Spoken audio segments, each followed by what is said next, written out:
I recently put up these lights on my girlfriend's breezeway, and this is how I did it.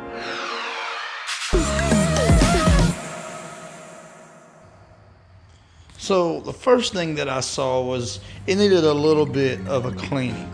So I got the water hose and we got to clean.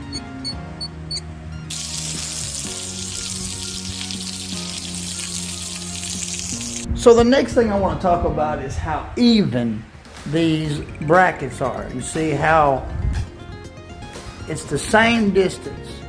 And how do you achieve the same distance?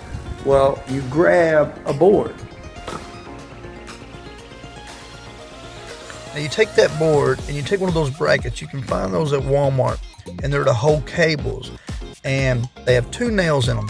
Now I recommend taking one of the nails, pulling it out with your teeth, and you can hold it there or sit it down, and only nailing one, because what I found is one of the nails will fall out while you're trying to hammer it, and it just gets annoying. So just go ahead and take one nail out and put the bracket up and start that nail in, and start on the bottom one.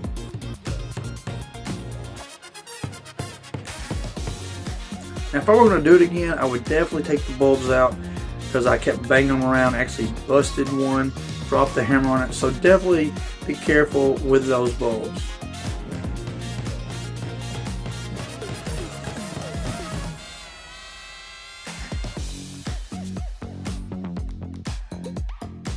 Well, thanks for watching, guys. I hope you like this video. Subscribe, click on some other videos, and check out what's going on.